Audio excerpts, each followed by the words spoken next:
Oh, it's been said a bard's life can often be a hard life, or hill and dale to rove and always move from town to town. And some folk have inquired if ever we grow tired of ranging all around the world and never settling down. But one should be a little wary of remaining stationary. 'Cause comfortable is lovely, but it's not the way we grow. When life starts to unravel, pick up your pack and travel. You'll find a strange serenity in places you don't know. Wriggle-dee-dum-dee-doo-da-terry-o-dee. There's so much to see beyond the open door. It's outward bound we go. Who knows what we'll find that we've never found before. Adventures waiting further down the road.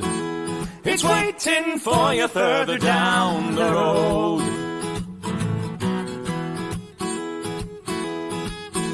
You've got no map for showing which direction you are going. But why start on a journey if you know where it will end? And once you recognize, to anticipate surprise, you'll relish every twist and turn that lies around the bend.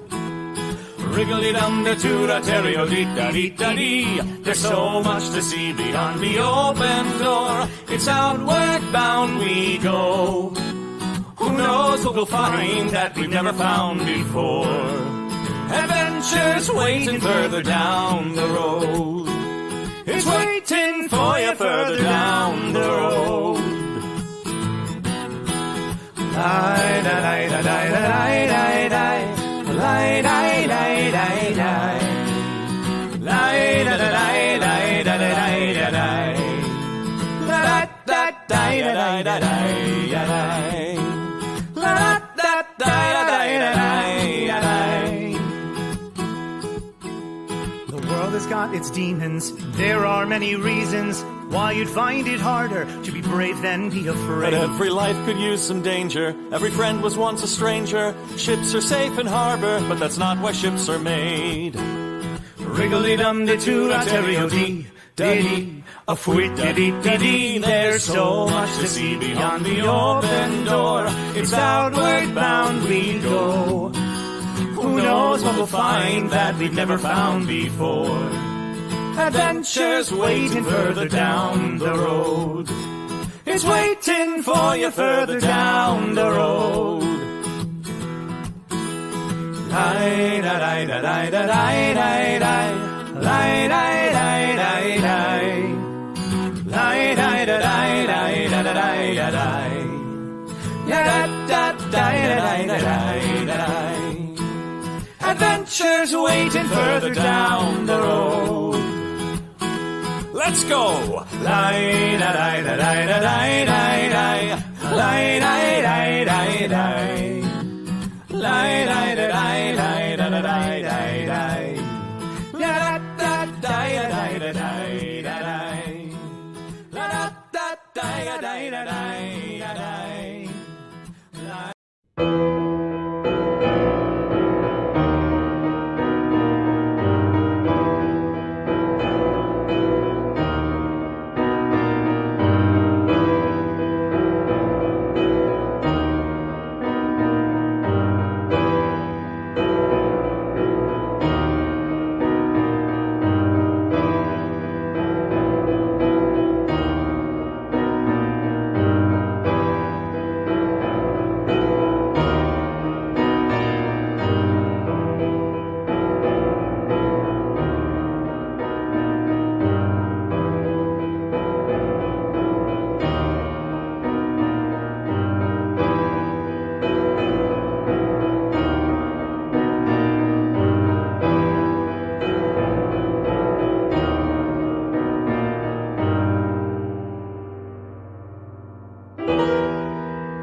Good evening, friends, and welcome once again to Gothic Horror Gaming.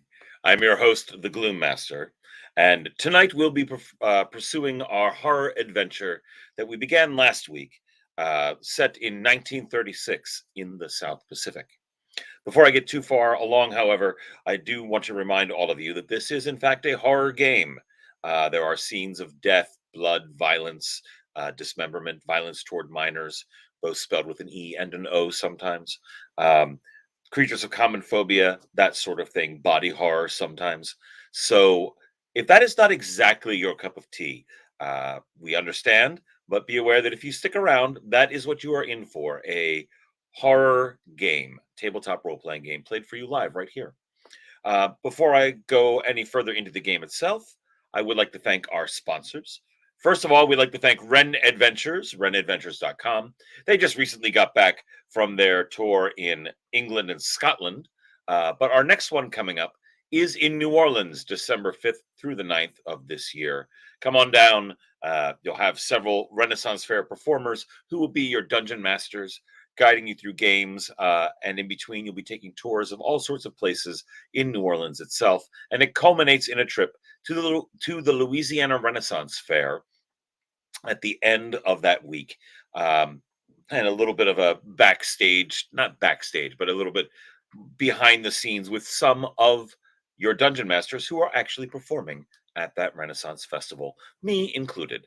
Also, I'd like to thank 3D2U, our friends over there, making all sorts of different gaming accessories, dice towers, dice trays, dice boxes, journals, all sorts of stuff. Check them out at 3d2u.org. And also, we'd like to thank ourselves. Yes, we do have a book. Both Handler Z, who's in the background running things, and I have created a book. It's called Dare. It's a collection of short fiction and poetry, primarily of the horror bent, written by Handler Z, and then narrated in the Audible book version by myself. So you can find that on Amazon as a softcover, as a Kindle, or as an audiobook. So be sure to check it out there. Now, as I mentioned, our game tonight is set in 1936 in the South Pacific. The rule system we are using is called Over the Edge. It is a very, very simple rule system. You have 3 traits, a primary and 2 side traits. Anything you attempt to do, you compare to your traits and see if it falls under one of them. So if it falls under your primary trait, you would roll 4d6 and attempt to hit a target number in order to succeed. So let us say that you're a police officer and that is your primary trait. So anything that a police officer would do would fall under the police officer trait. For instance, firing a gun. You're attempting to fire a pistol. That would allow you to roll as a police officer 4d6 and attempt to hit a target number. Now, let us say your side trait is an amateur photographer, is one of yours. Now, your character is trying to take a picture of a fast-moving object and not have it be blurry. Well, in that case, it falls underneath a side trait.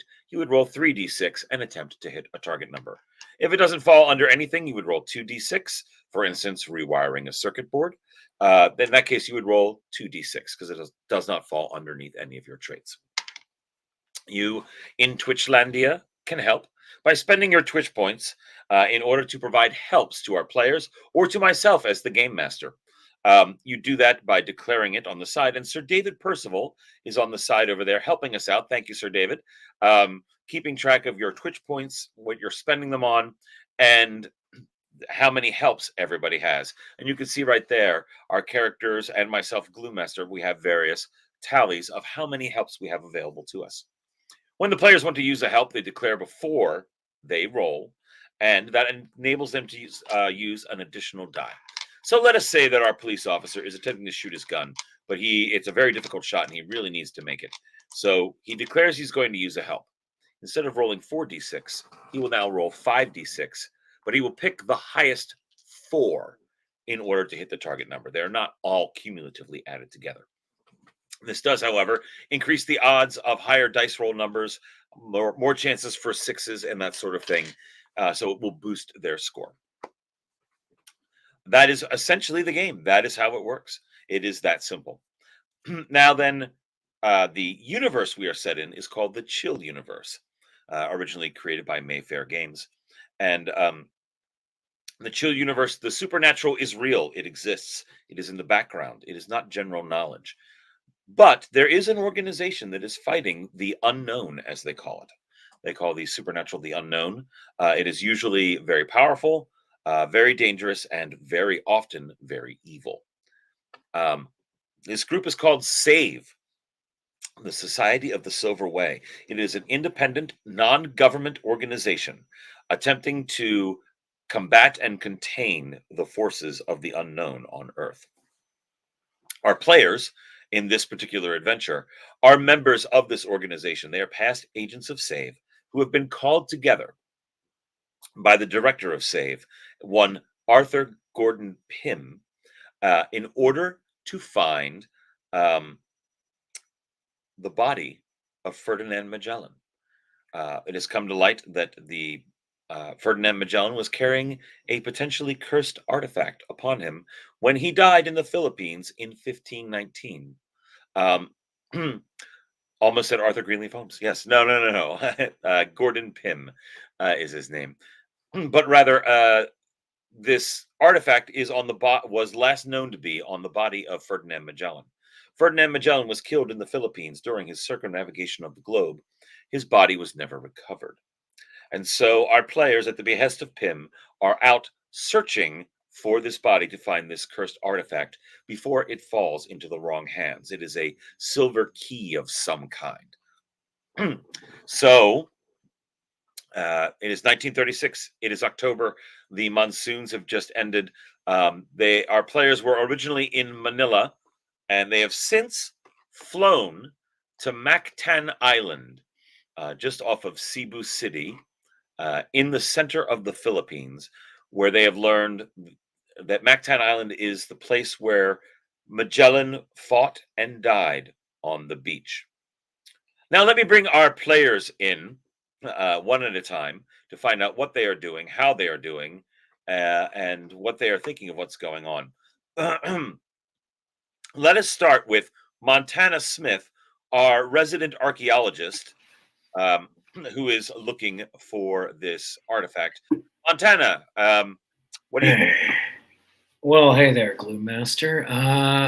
Well, after our party has been attacked by some sharks, and then seeing the rest of the sharks converge on them from right outside the seaplane, I'm not too eager exactly to get back in the water, but thinking that I should start looking around and start potentially finding some good areas to maybe do a little bit of excavating, if not just some overall examination. That's my thought. Very well. Also with us is Lucas Evans, our resident, we'll call him a go-getter, if we will. Yeah. Welcome.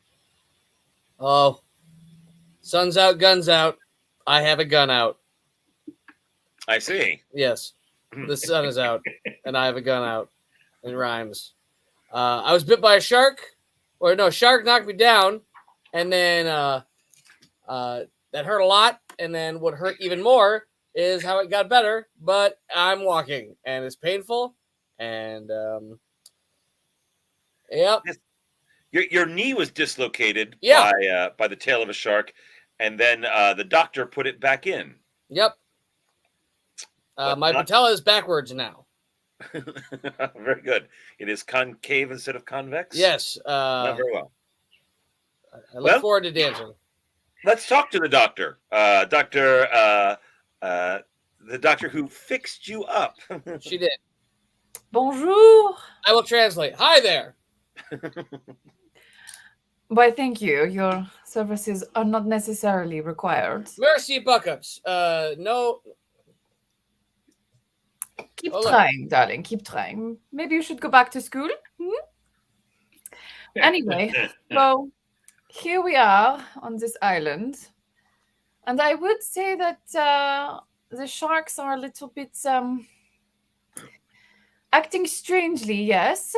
And generally, in my experience, if animals are acting strangely in this way, then we are getting closer to our goal, I think. So now that I have plied my trade upon Monsieur Evans and Monsieur Boyd,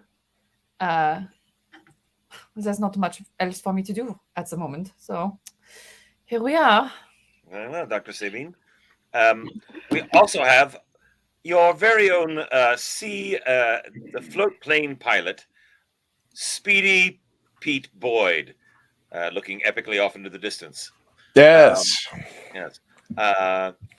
Well, you are now separated from your amphibious plane, and a harrowing journey it was. Yeah, it never makes me happy to be too far from behind the stick.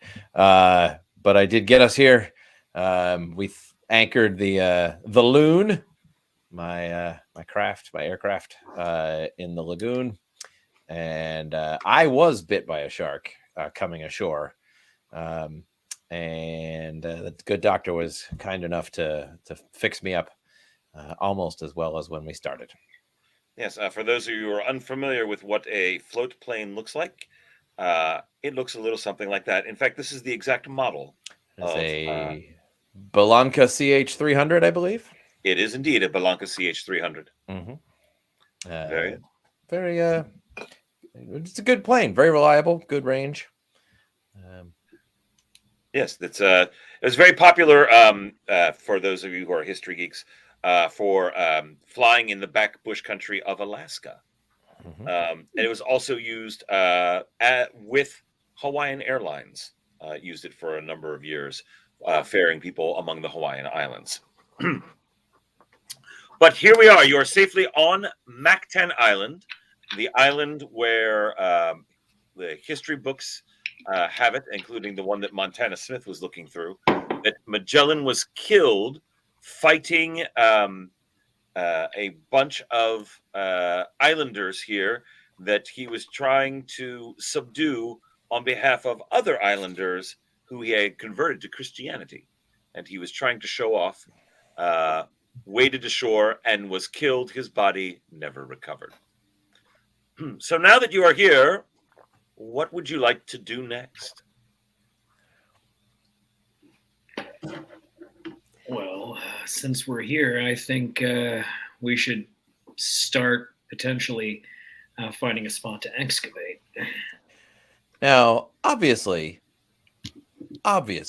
as we were approaching the island, we would have done a turn around, certainly the immediate vicinity, just to see what the lay of the land was. Is there any sign of civilization on this plane? Yes, there is. On the southeastern side of the island, which is not very large, the whole island itself is maybe 3 miles long, about 2 miles wide. It is not a terribly large island. There is an inlet estuary, and at that inlet estuary is, in fact, a small village that looks not dissimilar to the image that is behind you. Mm-hmm. Nope, I don't believe I can pull it up. Suffice to say that they are rattan shacks that are out upon pylons into the water, into the shallow water. It was too shallow for you to land there, which is why you did not land. Also, landing unannounced at a village, probably not the best of moves. It is not industrialized in any way. It's obviously like a small little fishing village. Mm-hmm. Well, I think we should probably make our way there, and maybe they can at least, maybe they have an opinion of where we should be looking. I think that is a very good idea. We start with the locals, yes? Absolutely. Does anybody here speak Spanish or any of the Filipino tongues? No, unfortunately. Nope. You may be in luck. It depends. At this point in history, the Philippines are a protectorate of the United States. They have provisional independence and have been promised full independence within the next 10 years. Très bien. So Great. you might find an English speaker. All right. Fingers crossed, everyone. Indeed. Shall we make our way then? As we go carefully, I want to make another just good old fashioned perception check, just getting a better lay of the land and looking for any other surprises we might encounter. All right, go ahead. We're looking at a 12, friends. The island itself is primarily coral and rock, overgrown with various vegetation, lots of palm trees, lots of jungle in the interior, but not too thick, as it's very rocky terrain. So there's not a whole lot for things to grow upon. The going is not easy, but also not incredibly arduous. You do work up a bit of a sweat in the tropical sun. It is, as I said, October. The monsoons have only recently subsided. You are very close to the equator here. So temperatures are getting up into the upper 80s, 90s, very steamy and hot. And after about an hour of slogging over terrain, you manage to come to the outskirts of this small Philippine village. There are several fishermen who are repairing nets. Some women and children are weaving as well. What would you like to do? How would you like to approach? I put my gun away. Good call. Oh yeah. Well, does this kind of place have a community place to gather? A watering hole, a tavern, a bar? It does appear that there is a earthen square in the middle where a lot of people are doing the repair works on the nets and such. So that area seems to be fairly open. All right. Well, who's our most qualified to chat with people? Oh, okay. That's what I like to hear. I wave to everybody. Bonjour. Hello. They look up from their work. They are somewhat surprised to see you, but not startled. Clearly, they have seen Europeans and Americans in this area before. It's not like, oh no, where did they come from? It's more of, oh, you walked across the island to come here, did you? They probably also heard the plane. Yeah, we did plane over not too long ago. Yes, that makes sense. Is there anyone who speaks English here? There's a kind of a shaking of heads. There's a gentleman though who does start speaking Spanish. Doctor, oh, somebody is crackling in the microphones, by the way. Doctor, you have been performing inoculations here in the Philippines. Combined with your learning of French, you might have a chance to communicate basic ideas in Spanish. Okay. Sure, of course. Buenos días. We are... oh, my Spanish is not so good. We are looking for... ¿cómo se dice? Archaeological old things here on this island. An older man steps out. He's his hair is graying. He's apparently one of the older folk in the area.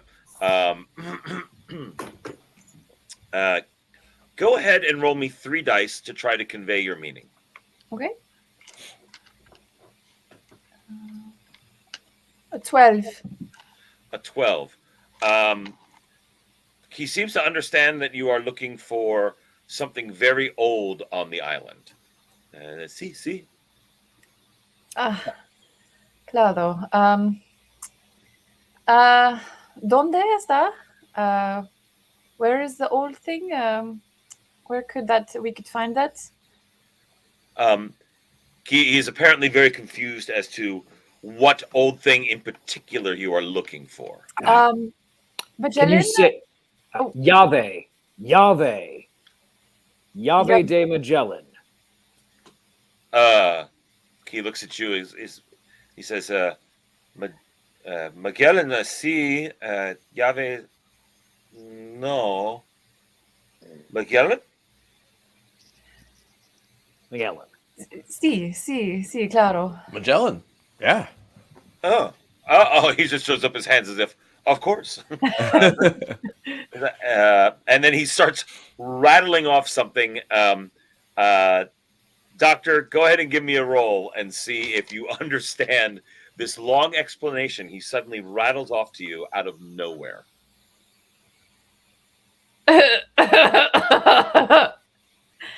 It's a 9. A 9. What you get is, yes, of course, he was killed here. And then he was, and then you lose it. Not so quickly. Slower. No comprendo. No comprendo. He begins an elaborate pantomime. Well, at least he didn't just start talking louder. No. He begins an elaborate pantomime, and he clearly puts on a hat and a breastplate. Then he is killed. He dies. See. And then he gestures around wildly to the other villagers, who eventually come and help him, and they mime picking up his body and putting it in a boat. And then he points to the north and east. Northeast. Okay. Speedy, what's over that way? Yeah, we passed over. There's more. The island extends to the north and east. There is another inlet on the middle of the island on that side. Okay. I was going to draw a key on the ground in the sand, but I realized as I was picturing it, they might think I'm drawing something else. It is entirely possible. They might not know what a key is.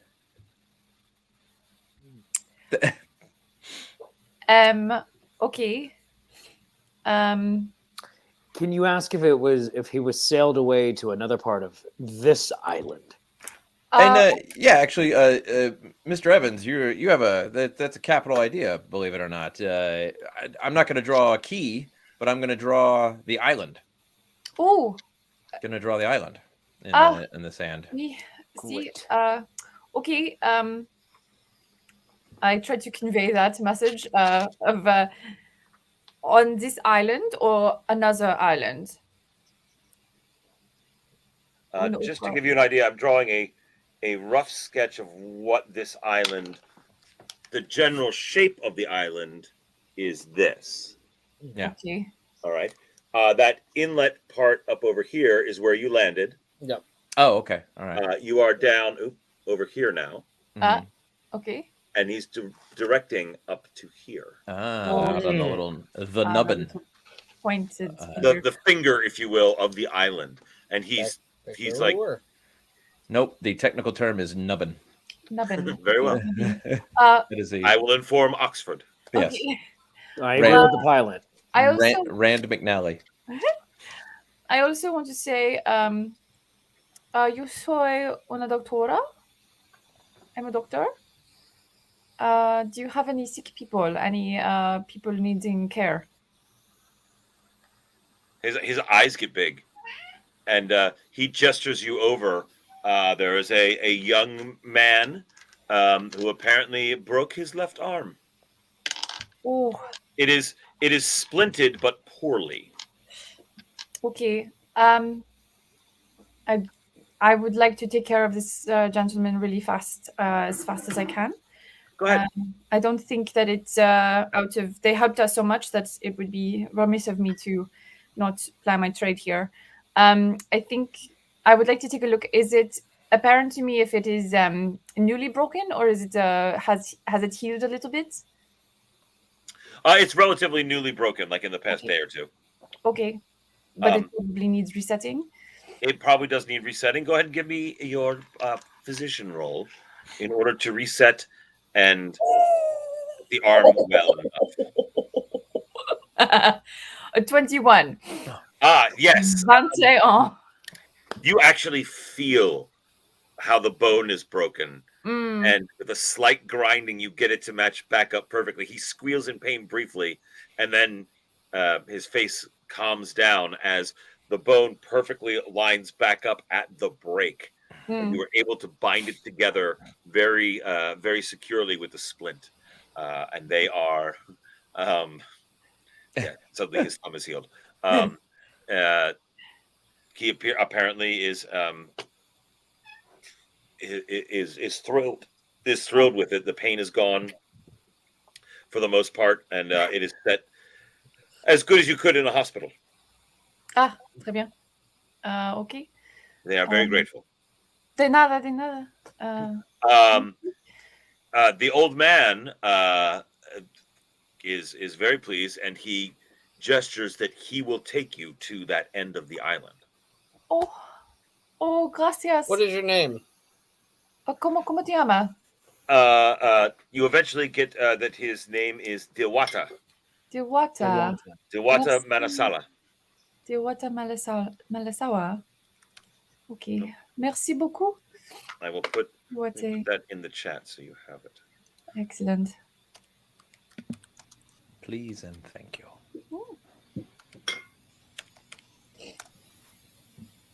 There it is.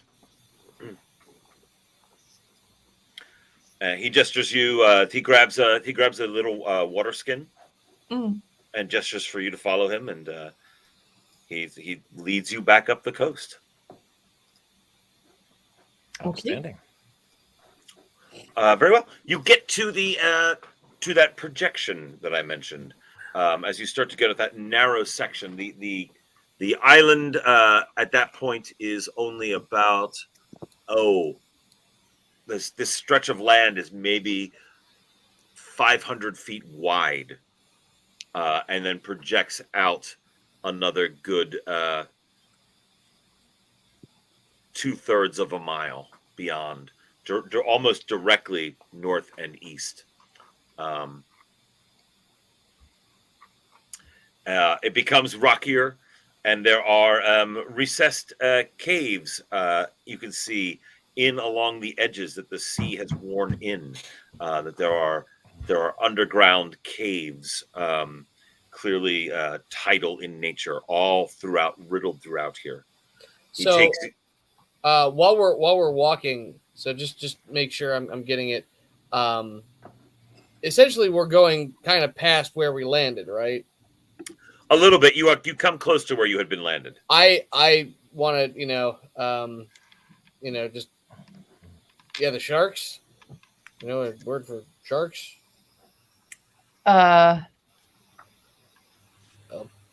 Pesco. It's on the tip of my tongue. Tiburon. Yes. That's exactly what it is. Oh, his eyes was like see. Tiburon Loco.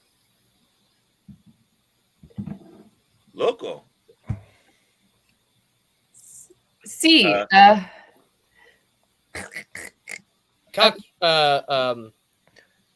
Quattro. Muy aggressive. Oh. Donde? He gestures around. Donde? Ah, yeah. Yeah, and he looks over at the bay and he's like, he sees your seaplane, and he gestures that they were around your seaplane. See?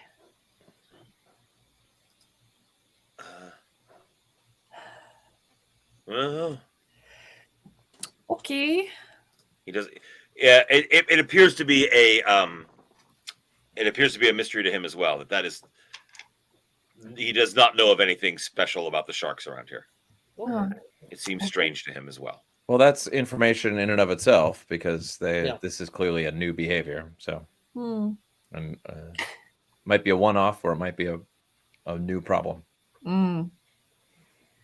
Indeed. He takes you to a cave that is accessed from the land. There's a basically a depression that goes down into the earth, and he leads you down through a winding, jagged rock area, and there is a pool in the middle that is very shallow. It's not even 6 inches deep, so no sharks. You can see that. You can see that quite clearly, but you can. There's projections of land. I'm going to give you a picture of it to show you roughly what it looks like. It looks a little something like this. Ooh. Ah, Very nice. très belle. Well, you So guys. he leads you down. There's plenty of light coming in through here, through holes in the ceiling. That natural sunlight is filtering in. It's midday at this point, so there's lots of light. It's a little warm in here, but it's delightfully free of insects, as this is salt water. Ah, I take a swig of my of rum and I think, I could do a themed restaurant around this. I could build a house in here. So He is gestures at that small island in the middle, Mhm. and seems to indicate that dead Spaniard there. Oh, ah, merci. Okay. final resting place of Magellan? He stops Mhm. and makes some sort of hand gesture that looks like it's some sort of warding off the evil eye or something. Then he looks at all of you, nods, and then makes the sign of the cross. Merci. yeah. I return the sign of the cross. Yeah, and he doesn't seem to be very eager to go much further. Okay. I kind of gesture. You can wait here if you want. Monsieur. He nods in relief that you don't want him to go any further. Yeah. He nods like, "Oh, thank goodness." Merci. Gracias for the help. Thank you, Diwana. And he's standing essentially at about this distance from that center area, probably only about 20 yards away at most. I'd like And to how do another. deep is the water in there? Only about 6 inches. Oh, great. Okay. I'd like to do another perception check as I take the rifle off my back. All right. I would also That like is- to do a perception check. Go ahead. That is a 4, a 3, and a 5. That's 12. Oof, it is a 9. I do not see anything. What was your total, Evans? 12. 12. You think you can make out maybe that's rusted metal and bone on that center island, but it's hard to Right. tell from 20 yards away. Hey, you guys, I think we are in a cave.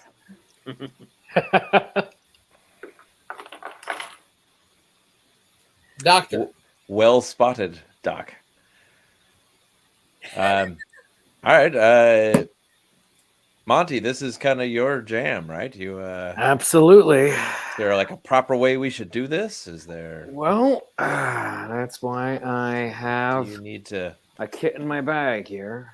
We're gonna make a grid over the thing and label everything, and or are you more of a just grab it and go kind of guy? Well, first off, I resent that you're calling me a grab and go kind of guy. Second, Right, we have to apply for a grant. Okay, all right. Then it has to go through committee, listen. whether we're allowed to do it or not.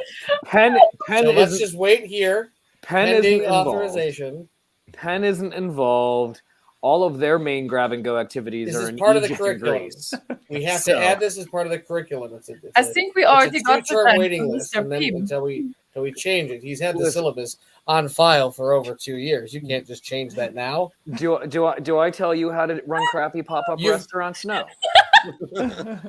Crappy. Well, okay. Then let's put my gun away. There you go. All right. Uh, Oh boy. You wanted to look for this thing in a library. I just want to remind you of that. I wanted to get information, Tex. I mean, come on.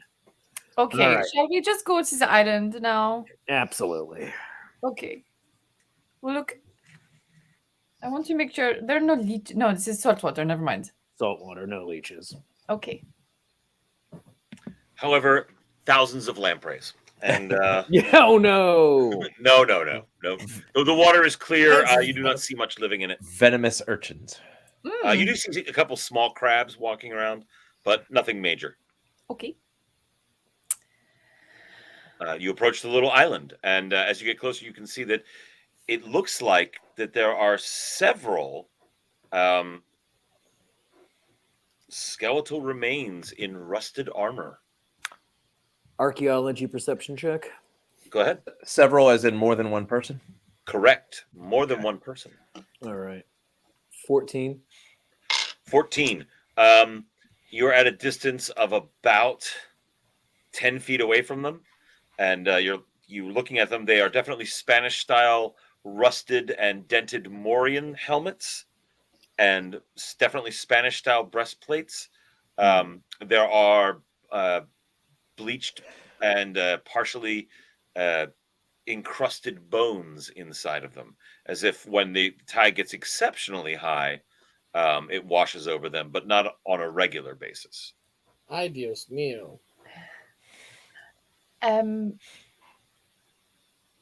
How close are we? 10 feet away. 10 feet? Okay. You're at the very edge of the island. They are piled up in the center of the island. I think I would have to get a little bit closer to do some perhaps medical forensics on them. But I don't think I could. Doc, I think it's too late. I think they're gone.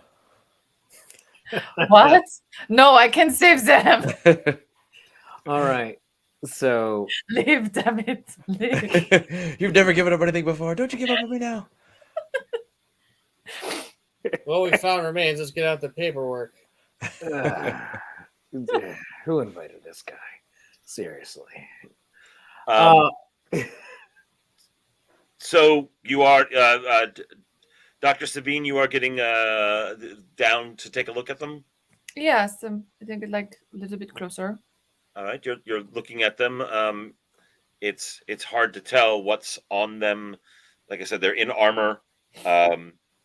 Not much remains beyond armor and bone, it looks like. Okay. You see like an old rusted sword or two, and a couple of lances. When I say lances, I mean the foot lance. It's basically like a pike kind of thing, not like a horse jousting lance, but it's a long spear-like object. There's a couple of them there. Looking at the bodies, you would guess that there are probably 3. Okay. Do you want to try to, examine the bones? Is that what you're after? At this point, I feel like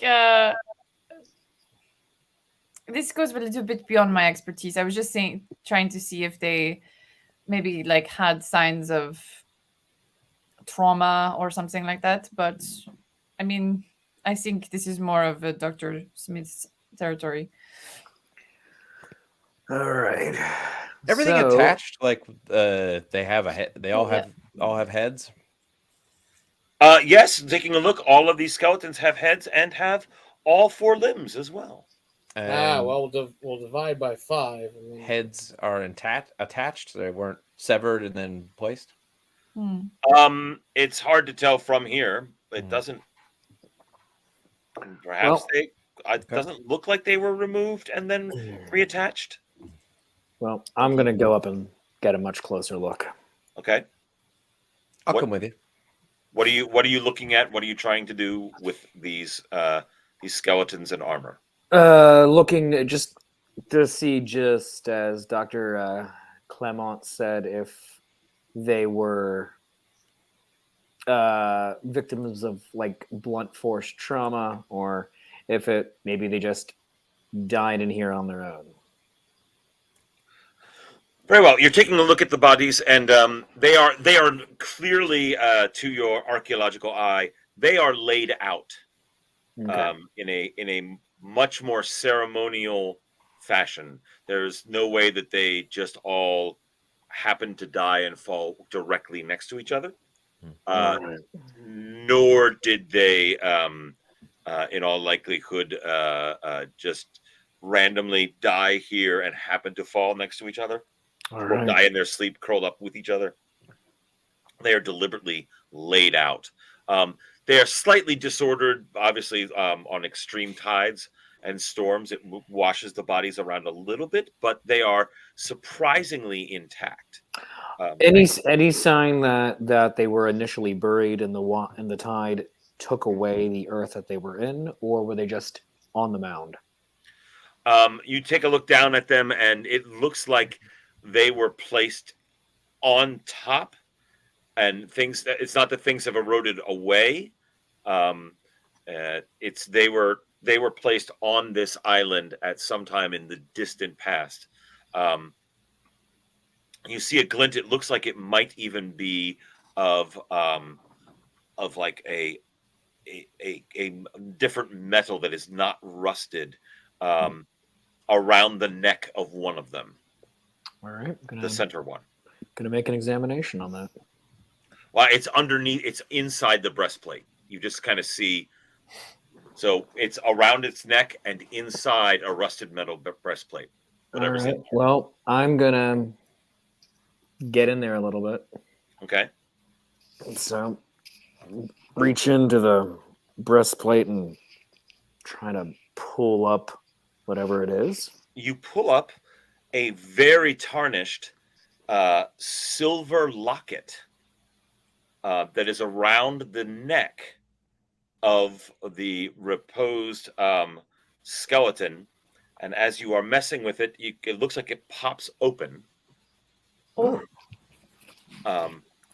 You pop it open, and inside you can clearly see that there was once something painted inside here, probably a portrait of some kind, but it is absolutely eroded away.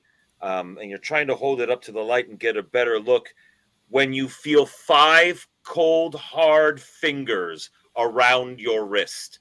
Everybody roll initiative. Ah. Oh la la.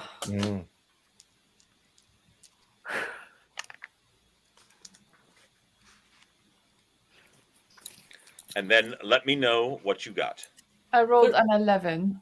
11. 13. So 11 for Dr. And who else? Somebody else had an 11, 13. you said? All right. What else does everyone have? 13. 13? Montana? 6. Oh, 6. oh la la. And Speedy? 6 buddies. Also a 6. Yeah. What? There we go. Give me some. There we go. There. Oh, Yeah. no. Yeah. All Here right. you go, whispers. Evans, you see the skeletal hand of the skeleton that Montana is pulling the locket from reach up and grab his wrist, and the head start to move up, dragging the armor and the rest of the body with it as it is attempting to rise. What would you like to do?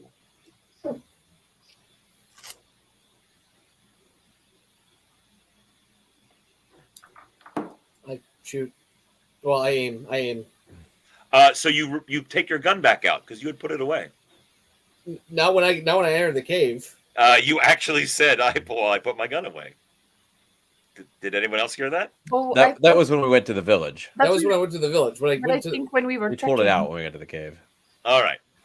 You can have it out. So you're All going right, to then aim at, what are you going to aim at? I'm aiming at him, but seeing if any of the other skeletons are doing the same thing. They are. Cool. All three are moving. All three are moving. And you are aiming at the one that has grabbed Montana Smith. Yes. Very well. The one that has grabbed Montana Smith attempts to wrench your hand over and make you release the locket. Give me a hand-to-hand combat roll, if you would, please. What do I roll for that? What are your traits again? You are archaeologist. Archaeologist. I secondary football hooligan and former soldier. I fought in the Great War. All right, roll 3 dice. 3 dice, very good. Yes, please. Football hooligan. 16 actually. Oh, okay. You manage to jerk your hand out of its grip, snapping the locket off into your hand as you do so. He actually meant foosball. A football hooligan. Those wrists, it's just, pulled it back. It's spinning that, yeah. The other two skeletons clamber to their feet, one brandishing a spear like lance, and the other a rusted sword. They're clad in mishmashed armor as well, rusted bits, in some cases, holding their rib cage together. So they are now standing. Dr. Sabine, what would you like to do? I would like to see if can I identify these creatures? Sure. You roll your save expertise. I got to 15. They are definitely animated skeletons. They are probably the spirits of these dead Spanish sailors. Question. Mm-hmm. Can I identify if they are sentient? You have no way of knowing yet. Although you do piece together with your die roll, it tried to grab its locket back. Mm-hmm. Okay. Montana Smith, it is your turn. I am okay. For where I'm positioned, are there skeletons behind me, or is it basically just he was below me and now I'm There is back one up? below you who is attempting to rise to his feet now that you've dislodged his grasp, and there is one on either side of you. Hey, you want this back? I put it into his hand and step off of him like this. Very well. That is what you have done. Yes. Speedy, your turn. I was kind of standing up right next to Yes, you are. Monty Smith, so I pull out my my dive knife, I guess, and just kind of I'm backing up with him as well. All right, the two of you are backing up. Yeah. Lucas Evans. Since they gave it back, I'm not sure about game rules. Can I hold my action until I got a beat on him? If it lunges forward, I am pulling the trigger. All right. I'm going to make this easy for you. They are definitely wielding their weapon. The two that are up are definitely wielding their weapons with full intent to commit harm. Okay. I'm firing. Very well. Go ahead and roll. All right. That's a 14. The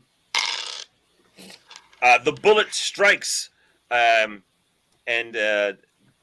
hits the cheekbone of the skeleton, and a chunk of bone goes flying off. Its jaw flops downward and is hanging at an angle. It, however, is still getting to its feet. Bullets don't work.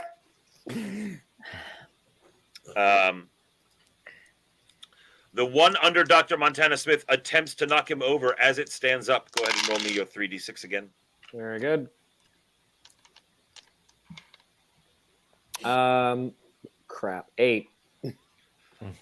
It falls on top of you. It rises, pushes you, and falls on top of you, causing 3 points of damage as you land on the coral-like rock. All right. And how many hit points did I start with? You started with 18. Okay, so I'm at 15. All right, cool. Ow. Meanwhile, one takes a swing at Speedy. With it actually attempts to throw that spear at you. Oh. So you may attempt to dodge out. Oh God, out of the way. You have helps. Helps. I'm gonna use a help. It's You have 3 helps. Can I use 2 helps? Yes, you can. I'm gonna use 2 helps. All right. Because I'm only rolling 2 dice on this, so. Ugh. 8. 8. Ooh. The spear hits you in the side. Ow. And does 6 points of damage to you. That's too much. I disagree. Yes, it hurts a lot. Mm-hmm. The other skeleton attempts to swing at Evans. So Evans, give me a dodge roll, if you would, please. Okay. Oh, no. I will use a help. Very well. We're looking at another 14. You dodge its clumsy sword swing easily. Doctor, your turn. I slide up to Speedy and attempt to assess his wound. He is actively being stabbed by a spear. Actively being stabbed. He is actively being stabbed by a spear. Oh. By an active dead skeleton in rusted armor. Okay. I will try to disengage the skeleton from stabbing, Mr. Speedy. How so? I think I will try to. I want to grab it by. What would be the best way? Maybe one arm around the pelvis and one arm coming up along the ribcage, and I just want to pull back as hard as I possibly can. All right. What do you have to enable you to do that? I have my martial art training. Oh, very good. You can use that.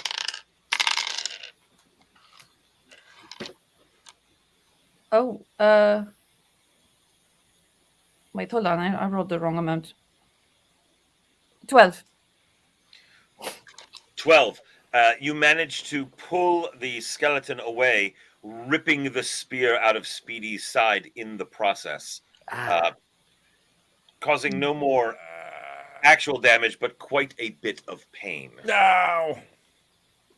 You are welcome. Thanks. I do like this one though. Please do it. No. I'll get your back. Montana, you are underneath a skeleton. I gave you back the locket. We should be square. I go to push him off of me. Okay, you're trying to push him off? Yeah. All right. Give me your football rugby guy. Oh, I did well without even a help. I got a 15. Oh, very good. You managed to throw him off to the side and roll back to your feet. Ah! So you're out from underneath him and you are on your feet. Speedy, you no longer have a spear in your side. All right. But now she's grappling with this guy. I'm gonna I just try to slash at him with my knife, and just in a way that just I'm not trying to stab because that's not gonna do anything to skeleton, but I'm just trying to smash him with my knife, basically. Anyway, you're trying to bash him as best you can. Yeah, just I'm trying to do structural damage, not hydraulic damage. Very well. I will use a help as well. Very no, I good. won't. I will not, because then All right. I'll be out of helps. I think you just got a new one. Well, then I'm gonna use it. All right, 14. You smash it in the face, and you damage the bone enough that it crumples slightly, and the helmet falls down over the face. It is still moving around, but if it's using its eye sockets for sight, it will certainly be obscured. Well, there you go.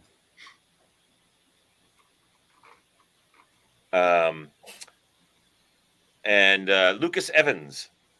Having just been swiped at by one and it missed, I'm going to use the I had shot, got attacked. I'm going to use the butt of my rifle to my knee was just severely damaged. I know how much that hurts.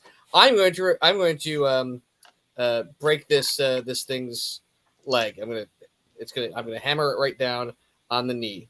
All right, very well. Make your attack. You do have helps. Yeah, I'll use a help. All right. We're looking at an 18, baby. An 18. That's what they did in 1936.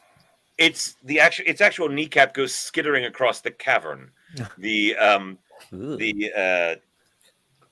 patella. The lower leg teeters for a moment, then falls over.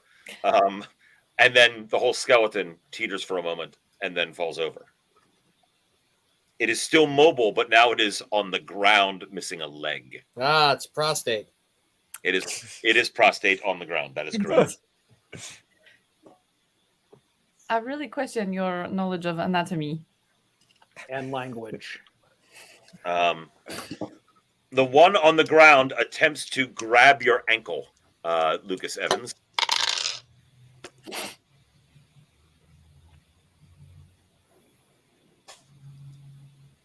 We are looking at a 7. It grabs your ankle. It lets go of its sword and grabs onto your ankle with both hands. And begins clawing its way up your body. It is using you as a ladder to get itself back upright. The one that Montana just threw off of him attempts to clamber. It clambers back to its feet and picks up a spear off the ground. Apparently it had a lance as well. It has finally retrieved that. That's where that stands. The one that Dr. Sabine is grappling attempts to remove itself from her grip, even though it doesn't have vision anymore. Its hands drop the spear and attempt to pluck your hands off of it. So give me a roll to maintain your grapple. 12. You hang on for dear life. You are currently clutched around behind it. Doctor. I want to see if I can use the momentum to throw it behind me. All right. So you're trying to throw it behind you and then let it go flying. Yes. Very well. Go ahead and give me your martial arts roll. So I'm going to use a help for this. Very well.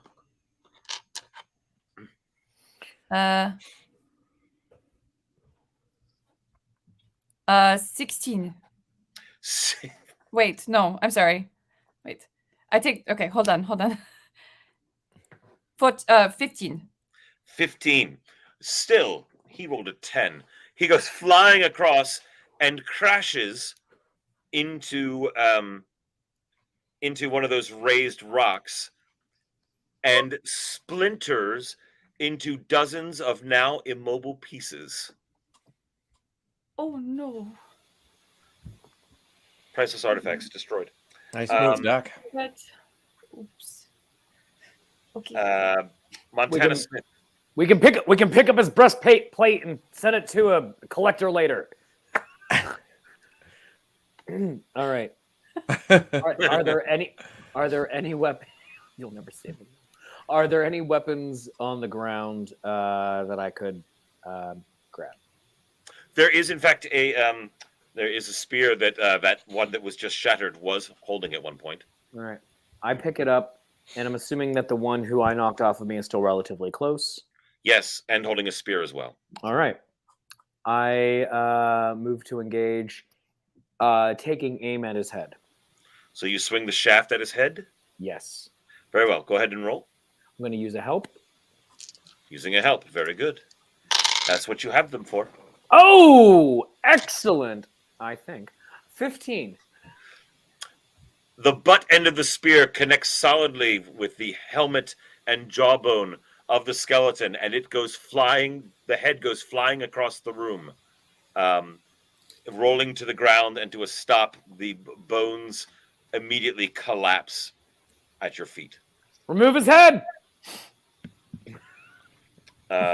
Speedy. There's just one left now, right? There's one that is trying to crawl up Lucas Evans's leg, and it is missing a leg. Yeah, I'm gonna go try to just grab it by the back of the breastplate and yank it off. Very good. Go ahead. Let's do. I disagree with this action. 13, not bad. You actually managed to pull it off of him, and it lands flat on its back at your feet as a result. Lucas Evans. I take this opportunity to again use the butt end of the rifle and smash it down on this thing's face. Smash its face in. All right, very good. You may attempt to smash its face in. That's just a 10.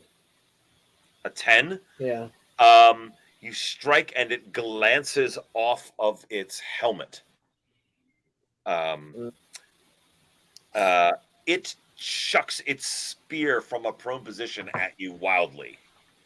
Yeah. It reaches over, grabs the spear off the ground, and tries to chuck it at you. It's going to have a negative for its throw though, because it's not in a good space. Morally, ethically, physically, emotionally. All of the things, I think. All right. You rolled a 12, you say. I rolled a 12. He rolled an 11, and the spear goes sailing past you, and you hear a thunk, a scream, and a thud No. as Dewata falls to the ground. No. Spear lodged in his abdomen. No! You're a monster. Oh la la. Doctor, what do you do? I tell Monsieur Speedy, sit down. And I grab whatever I can and I put it against his wound and I say, hold this. All right. Very good. You are applying direct pressure to his wound. Very good. Montana Smith. It looks like Lucas has things more or less under control over there. I'm running over to Diwata. All right. Oh no!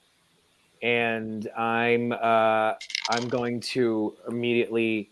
I'm not going to try to remove the spear because I know that can cause more harm than good. I'm going to just put pressure on the wound at that moment and help him to the ground. Oh, he's on the ground. Oh, he's on the ground already? You do not have to help him. He's Okay. very much there. I try to roll. I help roll him to his side and put pressure on his abdomen. Is the spear coming out the back? No, it is in his intestines, assuming. Okay. Allegedly. We got you, buddy. Assuming he has any. Speedy. I'm helping Lucas. I don't know. I guess I'll. Is there? Can I? She told you just to like apply pressure. I'll take Yeah. care of this. All right. I'll step back and give Lucas room.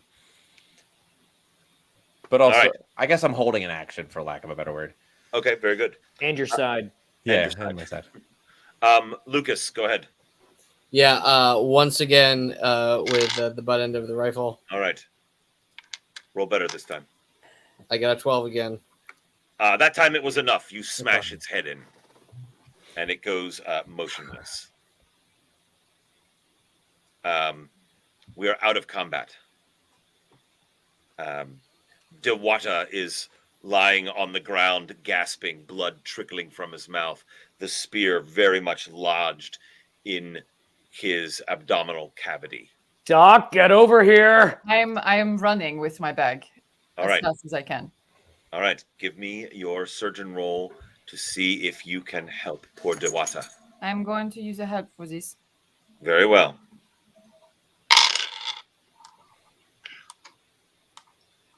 $19. Very good. Very delicately, very carefully, you slowly pinch things together and pull the rusted spear out. A brief spurt of blood, and you manage to get the pieces of his flesh back together. His abdomen is filling with blood. His bowels are probably perforated. He is as stable as you can make him, but you don't know how, without full-on surgery, he will succumb to this in the not terribly distant future, unless you can get him somewhere. Oh, I mean, how far away are we from Manila? The closest city is Cebu City. Cebu, okay. You are only about 5 to 6 miles away from Cebu City. Okay. We could fly there. We could fly there. Okay. Yeah. If we don't get him to a hospital as soon as possible, he will die. Okay. So, let's go. While they're moving him, I'm doing a quick pass and grabbing things that looked valuable. If you're trying to get some of this stuff off of these things, be a hell of a shame to go in here, all the trouble, not have anything to at least take a longer look at. Evans, we're gonna come back. Right. Well, we'll look at this on the plane. I don't want this moving anything. Well, Evans, grab the give me damn a- locket then. Evans, give me a scavenger roll, for lack of a better term. This is relevant to Yes, yeah. it is. To your profession, yes. 13. 13. You're looking at it's like a bunch of rusted bits here and there. It seems that Montana grabbed the locket, but he gave it back, so you managed to snatch that back again. And you also see a little a little it looks like almost like a pressed clay tablet that was apparently underneath where the skeletons were laying. It's about the size of a small book like this, and it's indented. It looks like it's pressed clay of some kind, and there are inscriptions in it that you don't have time to really look at, but you manage to grab it out of there. I figure we can take a look of it on the plane, and when we're getting this back to the hospital, maybe Dr. Smith knows a thing or two about it. Monsieur Speedy, are you? Yeah. But how far is it to our plane if I just go and start huffing it? It is about a mile to your plane. Okay. Then yeah, I'm out of the caves and I'm already headed that way. All right. I'll be back Also in need of surgery. I'll be fine. I'll be back in as quick as I can. I'm coming with him because I think he has to go through that water with the sharks. So It's okay. What are you the other two of you doing with Dewata? To the entrance. I want to see if we can make a makeshift the thing that you carry people with. Stretcher. Thank Stretcher. you. You do have that tarpaulin that you used on the beach to treat Speedy earlier. I do. It's about 1 meter by 1 meter. All right. So And that could work. That could work. we also have a couple of spears we could use to have it on the sides. Okay. Also, we could just. I'm trying to think of the best way to carry someone who has an injury such as this. We need to keep his spine as straight as possible. So maybe, yeah. Well, let's just use the tarpaulin. It's probably the easiest thing we can use. Right. So I pull it out and we hold it by the corners and we put it underneath him. We roll Very him good. and then roll him out. So it's called almost like you're carrying him like in almost like a sling. A little bit, yes. Yeah. Very good. Tell you what, each of you roll me 3d6 to get him out of the cave safely. Using a help. 14. 14. All right. You manage to, with a few bumps and many groans from Dewata, you manage to get him out of the cave entrance and down to the edge of the water. Okay. This is the problem part. Speedy and Lucas, you see the seaplane. Great. Get to it as quick as possible. Get it. I tell Mr. Evans, get the anchor aboard while I get the plane started. I'm keeping cover for the sharks in case they come back. That's Lucas, give me an observation roll for that as you're keeping an eye. 10. 10. Yes, Slumber Project, indeed. As Speedy wades out to it, he leaves a trail of blood in the water. Nothing is immediately visible, Lucas, and Speedy climbs aboard the seaplane. Okay. Are you joining him then? Yes. All right. You manage to get aboard the plane, remove the anchor. Speedy, you have the plane started. It's only about a mile away. Mm-hmm. What would you like? How would you like to proceed? Do I need to go around that nubbin? Or No, do I need... you do okay. not. Okay, great. Then yeah, we'll just without even taking off, we'll just motor to the closest to the entrance of the cave. Very good. Give me a seaplane roll just to make sure we don't run aground on anything. Oh, I have 3 helps. Oh. 18. You managed to motor in as Dr. Sabine and Montana Smith get Dewata out of the cave entrance. You hear the motor running and the plane comes around a little point of land and appears before you. It's only maybe 20 yards offshore. Okay. All right. Any Um, sign of sharks? None that you have seen. Lucas is, I assume, on the lookout for them. Absolutely, I am. Yeah. Go ahead, Lucas, and give me a perception roll again. 14. 14. You see a fin. It's about 100 yards away, but it's coming from the direction of where your seaplane was. It is larger than the bull shark. There are faint stripes on the side of this fish as it is coming toward you. Not speeding toward you, but also moving at a decent rate of speed. As soon as they start going into the water, I am firing at this fin. Very well. Dr. Sabine and Montana, give me rolls again to get Dewata into the plane. I'm using an help. Using well. a help. Very well. 15. 18. Very well. In short order, you manage to get to the pontoons and are lifting him up. You lift him up onto the pontoons.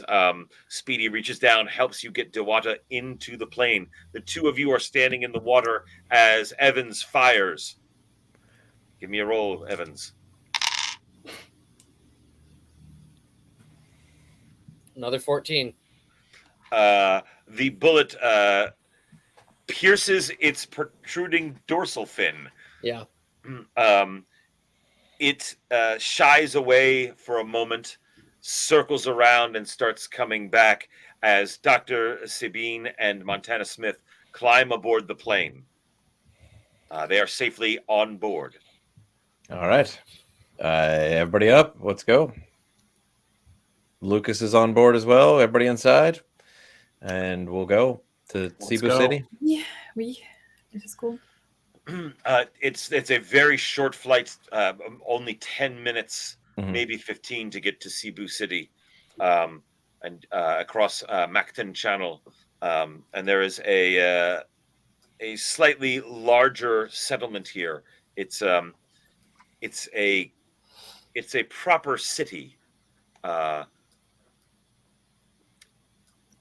You've never been there before, but there is a dock. There is a port area, a dock area. All right. So, any what kind of ships are in the harbor? I'm thinking that a larger vessel, particularly like anything like a cruise ship, is going to have actually a pretty decent doctor setup, or even better yet, a military vessel. Oh, Navy. yep. Hold, please, while I check the military history of Cebu. I would also like to see if we could we possibly radio ahead? Yeah. So that we could let them know that we have a critical patient aboard our vessel. Go ahead and roll me a seaplane to get the right frequency and talk to somebody. It is certainly in your wheelhouse as a seaplane pilot to know who to talk to and where. That was a 23 on 4 dice. You say, "Wait a minute, I know a guy."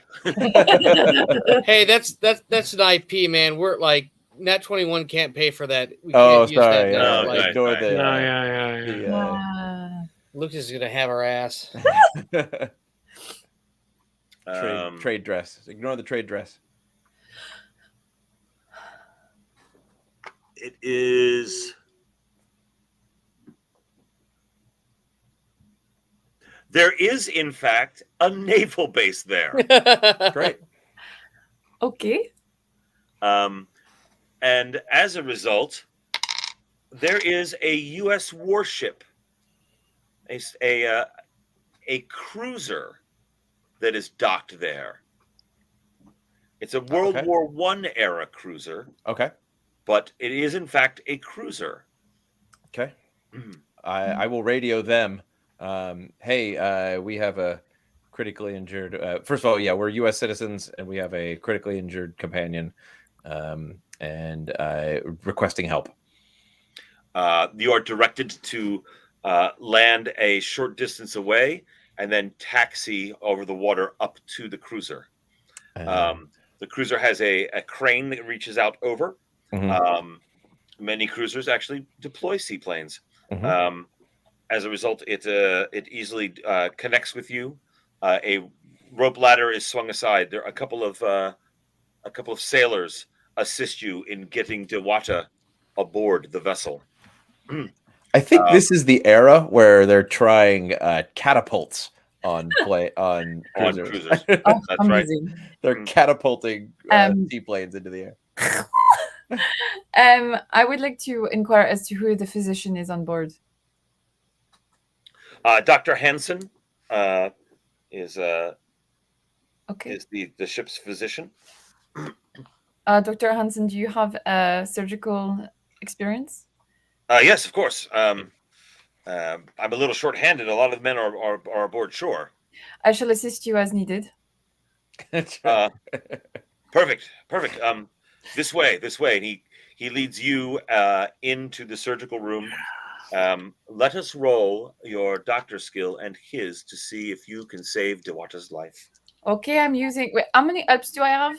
Let us see if we can get a accurate help count here. I believe it is this. Okay, I will use an up. The Glue Master is also going to use a help. I thought about it. I'm going to let this one go. Monster. 20. 20. Thank God for the helps. Between you and Dr. Hansen, after an hour and 2 hours of rapid meatball surgery, you are able to stitch his bowels back together. They get him into a berth in the infirmary aboard ship, and he passes out, breathing shallow, but he is still alive. Meanwhile, yeah, while they're in the surgery, I'm going to pull out that tablet and show it to Dr. Smith there and say, well, we wanted this. Let's take a look. Right. Let's see. Montana, give me an archaeological roll. All right. 14. You are sure it is in a native Philippine dialect. It is probably about, give or take, 400 some years old. All right. So this is definitely of the right period. While you are deciphering that, Speedy, the officer on deck, sees you and your bleeding side and says, "What the hell happened?" We got into a fight. It was bad. With who? With him? No. He's with us. He's a friend of ours. With some Spaniards. So yeah. Montana, Lucas, you're busy. Oh, okay. Sorry. Yeah, some of the Speedy's on his own on this. Some of the locals. It was a big misunderstanding. Everything's sorted out now, but you assaulted some locals. They assaulted us. Why did they assault you? I don't know. They didn't like us in their water, I think. I don't know. What were you? Where were you? Where was this? On the nubbin. He snaps some fingers, and several other sailors come on over, and escort you to the captain. Okay. Shit. Am I still in surgery? Yes. This is all happening during that 2 hours. You're doing surgery for 2 hours. This is not a quick fix. Who let Speedy alone? Montana and Lucas, you are off to the side. You are gazing at this thing. When you see us, you look up and you see Speedy being led away to the bridge, and you see a couple sailors approach you, and they say, "So, what happened here?" Do you believe in zombies? Perfectly timed to get out from the cat. It's the ship's cat. Every ship has one. Every ship has one. Yeah. At least The ship's cat looks at you incredulously. Are you kidding me? He seems to say. They do look. The sailors look at you like you're drunk. I'm looking for a new fishing port. Sometimes the natives aren't friendly. Yeah. Everything's fine. When you talk, yeah, it was our fault. Everything's fine. That man had a serious wound in his abdomen. Archaeology accident. Yeah, they're territorial. You know this. We messed up. Very well. I'm placing you both under arrest. Please put your hands above your heads. And a couple people reach for sidearms. Archaeologist, come on. University of Pennsylvania. Do you make any fuss, Lucas? No. Very well. They disarm both of you, take you away. Speedy, they also disarm you. There is some miscommunication, apparently, and Montana and Lucas are taken to the brig, but they still have possession of that clay tablet. Speedy, however, is taken right to the captain. And the captain looks at you and says, all right, so what is going on here? We get a radio call from you that you have an injured man. Now I hear that maybe you caused his injuries? No, there was a we don't speak the language, and there was a misunderstanding, and people got hurt. People turned violent and got hurt. And which people got violent? We were on the. I feel faint. And I sit down in a chair. That is when the captain does notice that you are bleeding. Yes. And he's like, "Wait, get this man to the infirmary."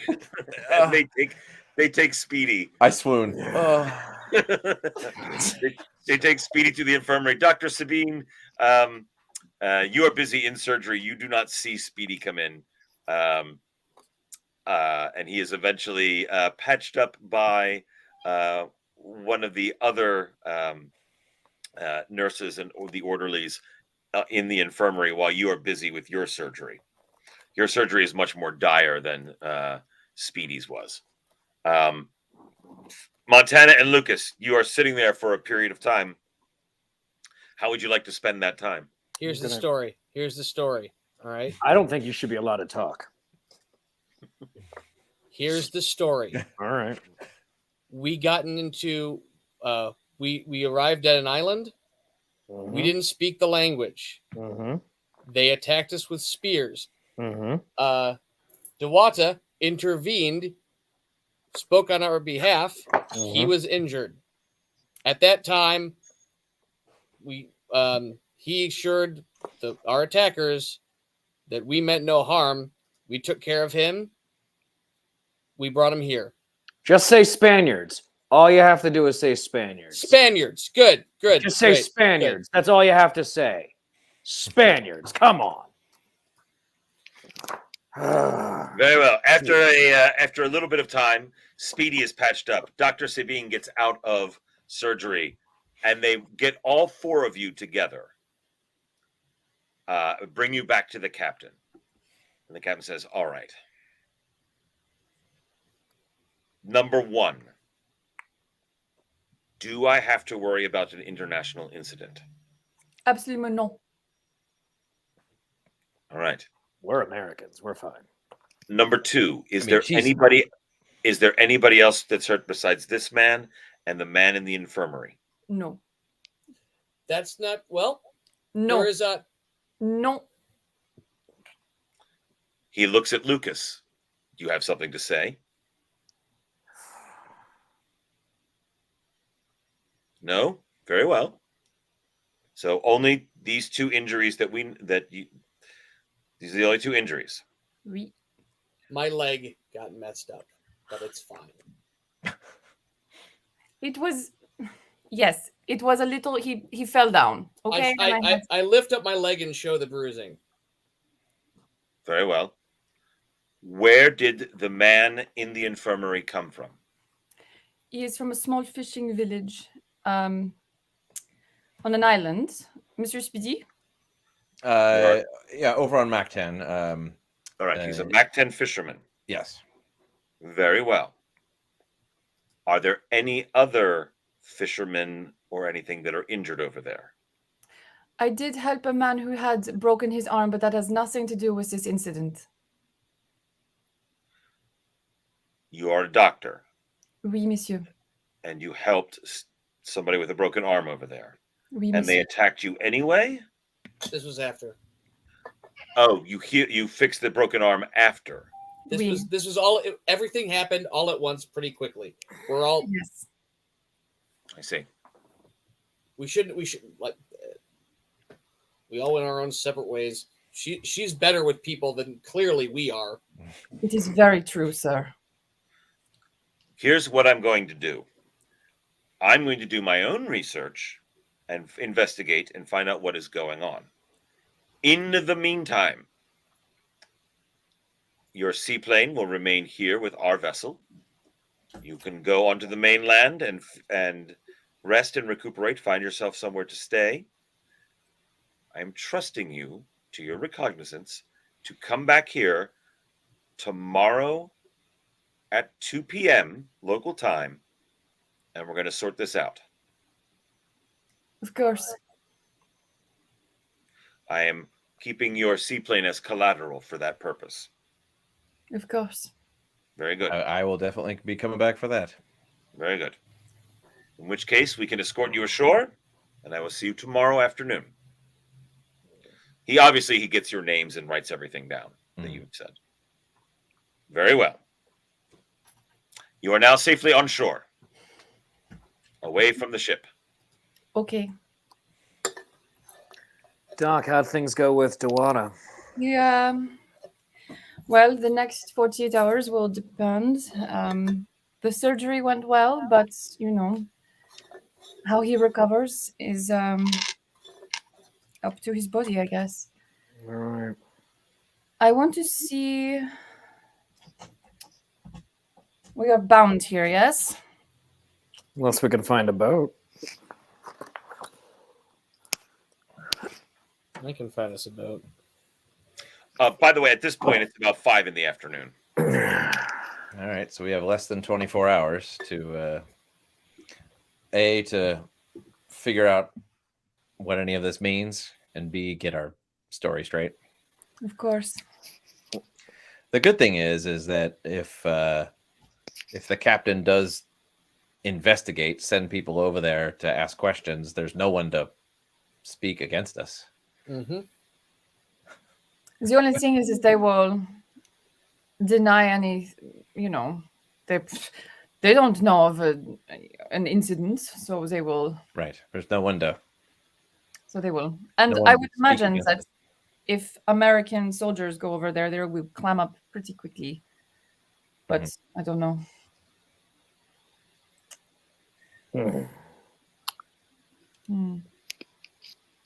Well, I need to get this tablet translated.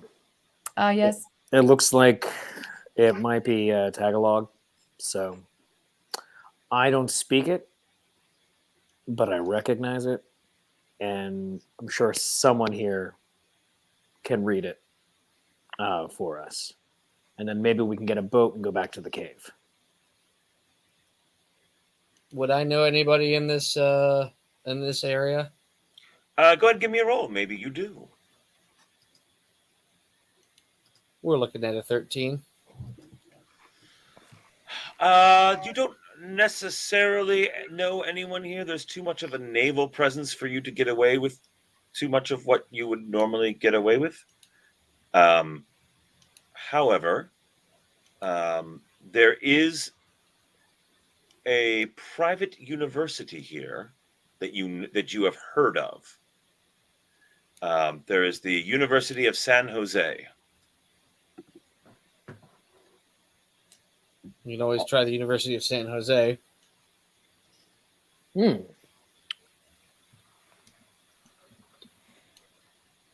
I think I've heard of them. They might have a someone that can help. Good enough place to start. They'll Alright. probably have books there. It's usually what they have. Okay. Very well. How would you like to get there? Quickly. Is there like a taxi or a pedicab? There are rickshaws that will take you there. Perfect. For a small fee, they take you directly to the university. The university is closing for the evening when you arrive. But there are still people there. We should have gone with Rickshaw's Rickshaw. That's right. Rickshaw.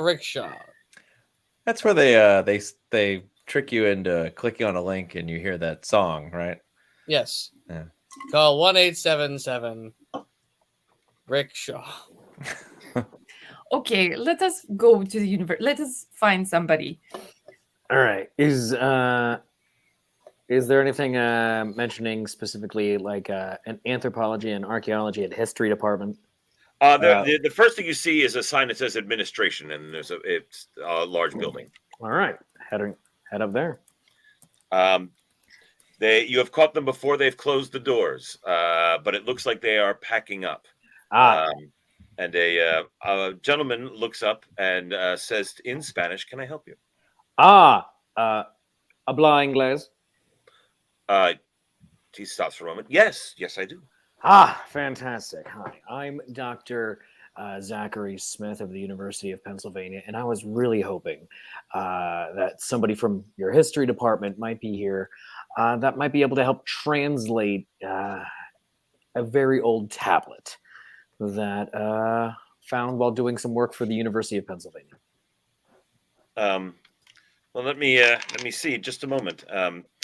He goes on over to the desk, picks up a phone, looks through a registry, calls on the phone, says yes, no, please to patch me through to I'm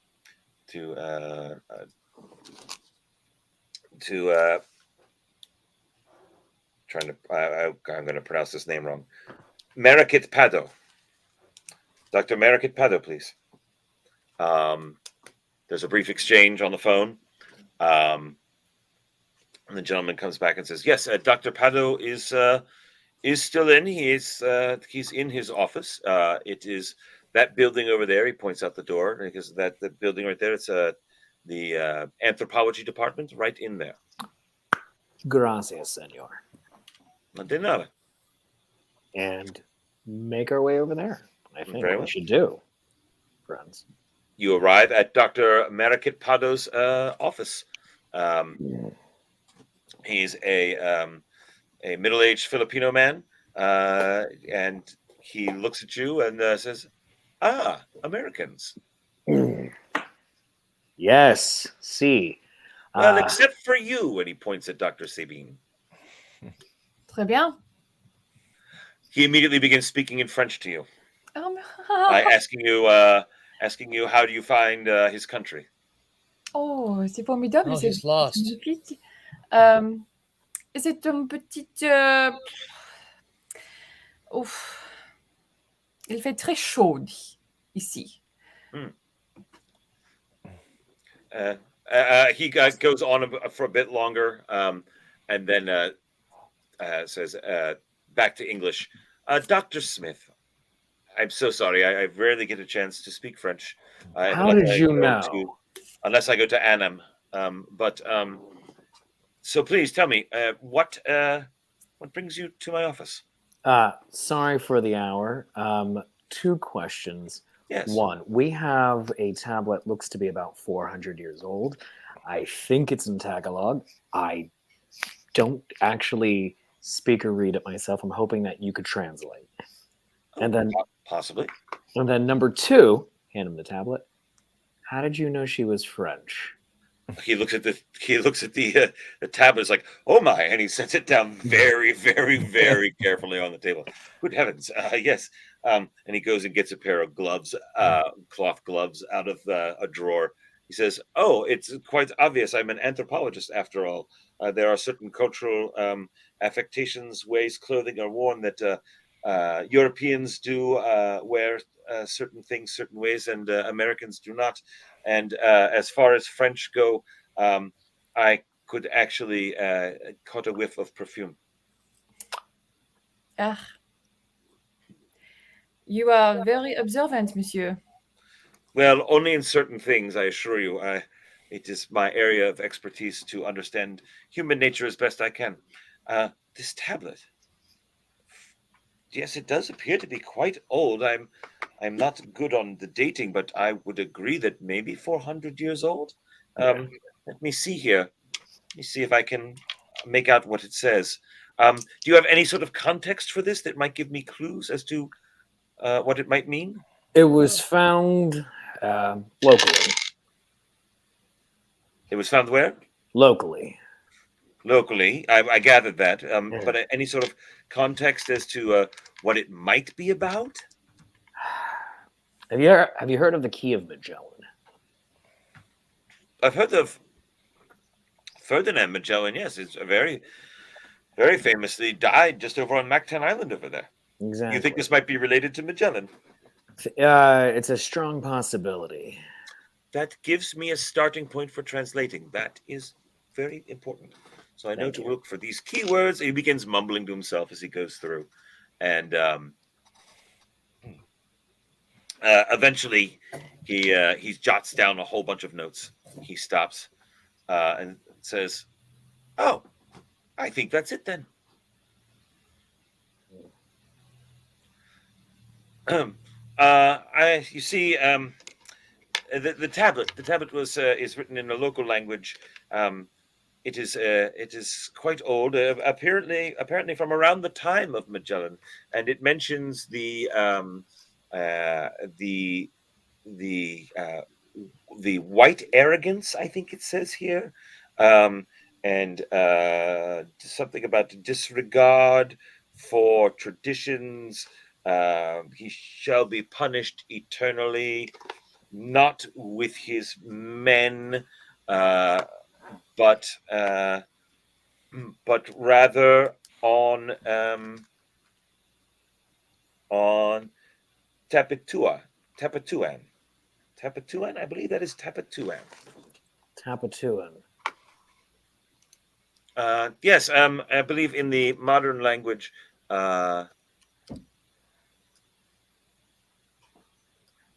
Yes, that is the spelling.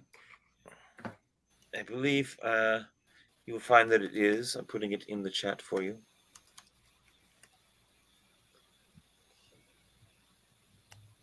There it is. There's something about he will find his on Tapatuan, something about his fate on Tapatuan. Tapatuan. Well, Tapiot. I'm terrible at the pronunciation. Tapiatuan. Tapiatuan. Would you happen to have a map? Oh, of the Philippines? Where we could find the Tapatuan? Well, I would assume it's a Philippine island. In fact, I believe it's on the western approaches. He quickly pulls out a map. Places it behind Speedy. Yes, that is behind Speedy. I'm going to try to figure out a way to show you this the easiest way possible. It is on the far western, well, not the farthest western, but it is west of here, west and across the Sulu Sea. Sulu Sea. Lucy. Past Palawan Island, and on the north there is Ketong Island, El Nido, and then off of El Nido is Tapiutan Island, and I will try to show you a map to show you where it is. Very good. Yeah. So you are roughly in the center of that map. All right. If you look on the left-hand side of the map, there is a very long, thin island. Yep. Yes. It is off the northwestern tip of that long, thin island. You can't quite see it in this map. It is a very small place, but that is roughly where it is located. Oh, okay. And it is roughly 200 miles away. Mm-hmm. Okay. We need your plane. Yeah, plane would be really handy, wouldn't it? All right. Oh boy. Doctor, thank you so very much. Really appreciate it. You're quite welcome. What is going to become of this tablet? This is a cultural artifact of the Philippine people. Well, if you don't mind, I make a quick rubbing of it. I would like to donate it to your museum because it belongs in a museum. Why, that is very generous of you. Of course, here. Let me get you some, and he gets some charcoal and some rubbing, some parchment paper to rub, and making a copy of it is quite easy. Thank you, Doctor. Of course, donating anything to a museum requires a great deal of paperwork, which I will fill out. We should write out the translation as best we can as well. Yeah. Indeed. Of course. Very well. He thanks you profusely as he walks you back out to the door, still glancing back at the desk where it's sitting as if he cannot believe the luck that this literally just walked into his office. By the way, we might be here for not too long of a time, but where would be a good place to spend the night tonight? Oh, whether there is the Palm Hotel is just right around the corner from the university. It is run by a cousin of mine. I have just a moment. And he goes back to his phone, calls the exchange, calls the operator, gets the exchange, rattles off something in Philippine, and he says, "I've secured 2 rooms for you." Thank you. Excellent. Thank you so much. You're most welcome. The least I could do for you. One more quick favor. I'm so sorry to ask. No, what? Anything? Could you like a receipt's not the right word, but could you just maybe a quick paragraph or two explaining the importance of this object that we brought you, and maybe address it to the captain of the cruiser, the Captain Blankenship. Captain, I never actually got his name. It was Blankenship. We would surely know it. We all heard Blankenship. We all heard Blankenship. Yeah. We all heard Blankenship. Blankenship? It is now. Blankenship of the USS Zomton. The USS Toledo. USS Toledo. Amazing. Oh wait, that another might actually be a warship. Yeah. Yeah, what's the convention The for USS cruiser? Sheboygan. No, that is actually The Sheboygan. that is a warship. I know that one is. It's a fine ship. USS USS Exeter. Let's go with Exeter. I was thinking like what is that town in New York? Schenectady. There is a Schenectady. Oh dang That it. was a cruiser. Oh well. All right, the Poughkeepsie. Very well. It is the USS Poughkeepsie. Yeah, cruisers are named for The cities. Defiant. The Defiant. No. Okay. All right. It is. It Oh, is. you the just wanted to Poughkeepsie. get lost in time. It's the Poughkeepsie. Cruisers are named for cities, by the way. Oh, I'm sorry. No. It is the USS Newburgh. Thank you. You're welcome. Thank you. You're welcome. There are two people in the world that will get that joke besides us. Are they subscribed? Are they here? Here's open. Okay. Here's hoping. Hey. That's Newburgh. Very well. With that, you make your way to the hotel, and we will call it an evening there. Wait, As you wait, I have one room to myself, yes? there are two rooms. You do what you want with them. Sure. Good night, Yeah. gentlemen. Good night. Good night, Doc. Au revoir. Very well. And with that, night closes in. You rest from your harrowing adventures with a new location, but no plane. And hopefully you can talk to Captain Blankenship of the USS Newburgh and get the loon back Mhm. in Oh. order to fly to Tapiwatan Island. And if there's any more confusing names I can throw into a sentence, I don't We're know. gonna have to go back to that cave first. Oh, the gift? I think wow. so. I think there's a little bit more to explore. Yes, sir. Okay. Very good. Ladies and gentlemen, thank you so much for joining us here at Gothic Horror Gaming. That seems as good a place to end as any.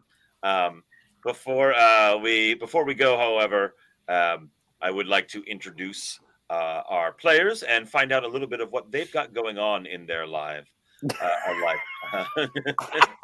USS Together for the Kidsburg. Very good. Or together for the kids' burrow if we're going with the Scottish pronunciation. Fair enough. Yeah.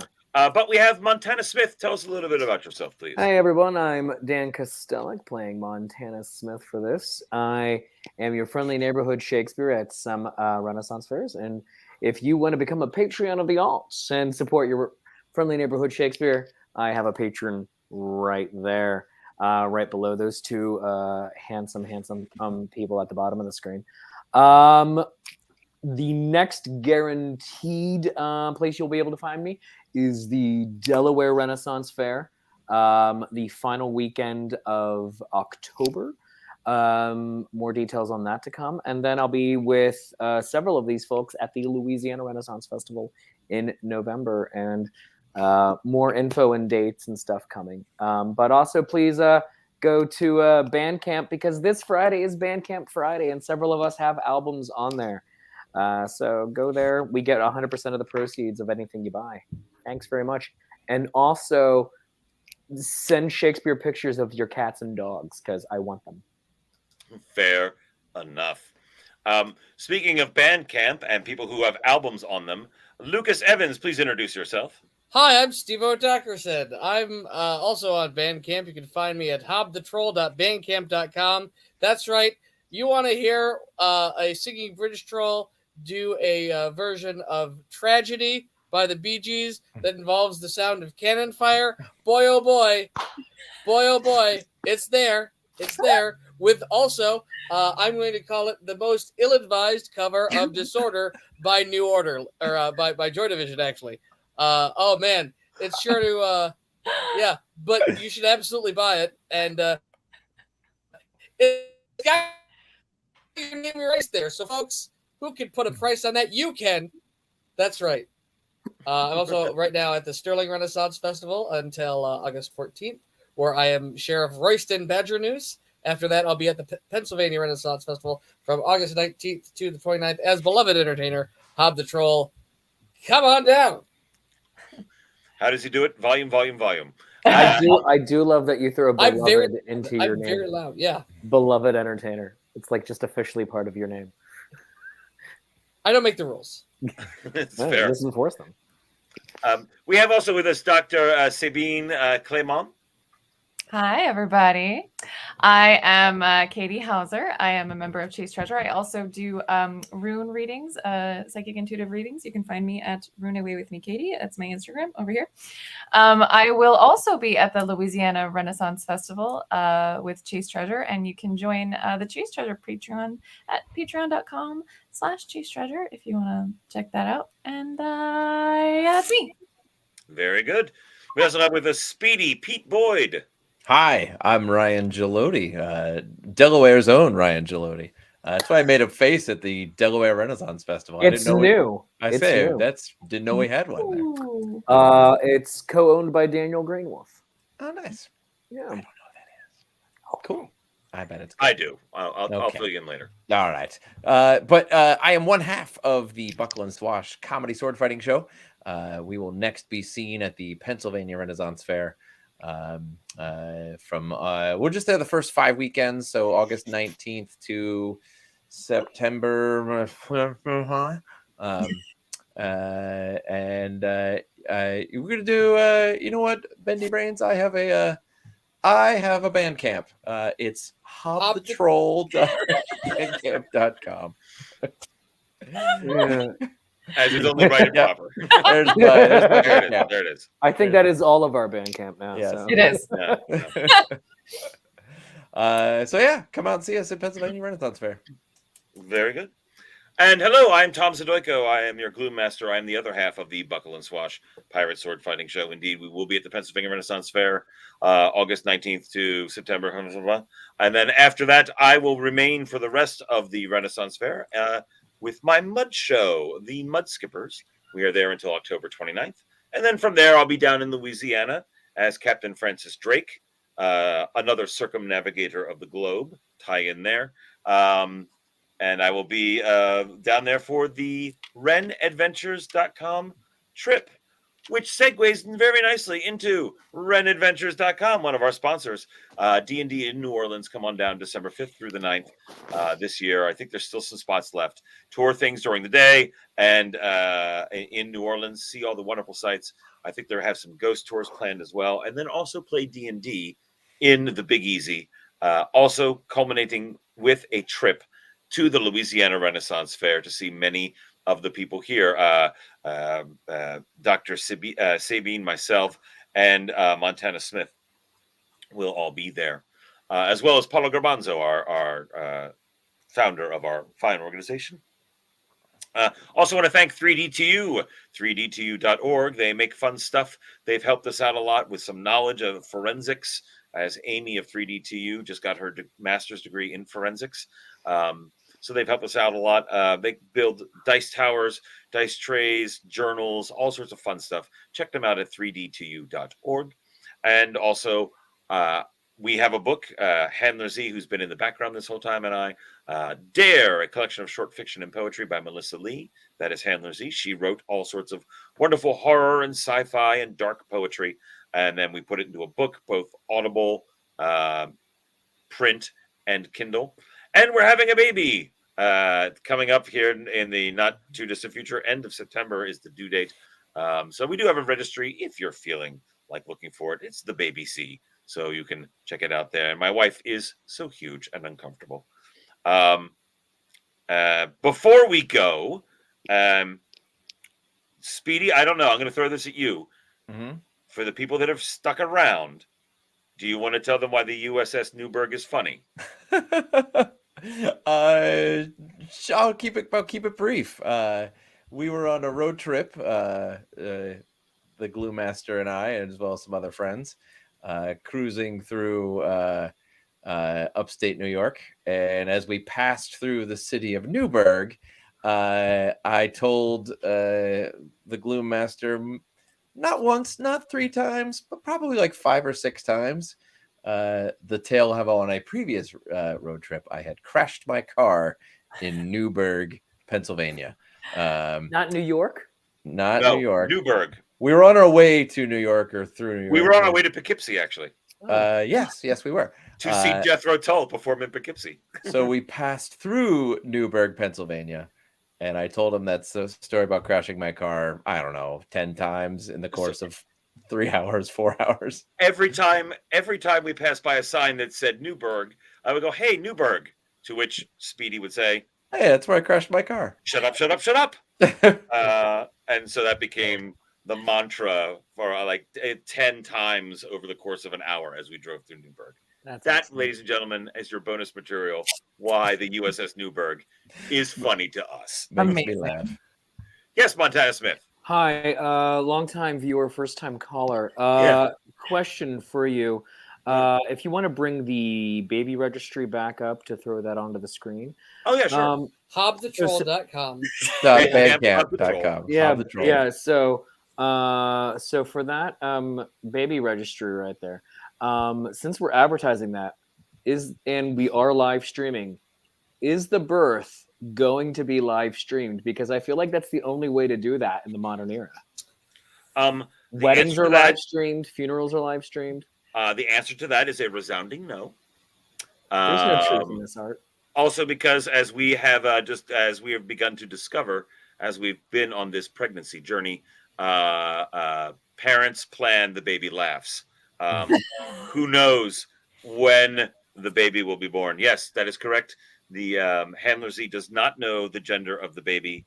There are 2 people who know the gender of the baby on the planet Earth. 2 of them are in this stream right now. And one of them is not my wife. So it is very confidential. My wife does not. I don't know.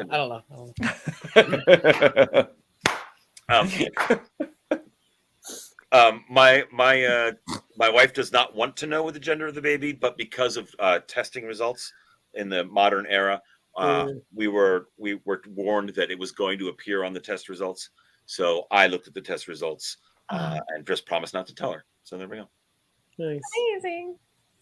I think we should have a gander reveal party later, and with like a nice big goose jumping. Gander reveal. The last thing we want to do is expose the child, an infant, to a goose. They are vicious. No, they are vicious. If you do it early, that kid has no fear. That kid has no fear then. Or workable limbs. They have teeth on their tongues.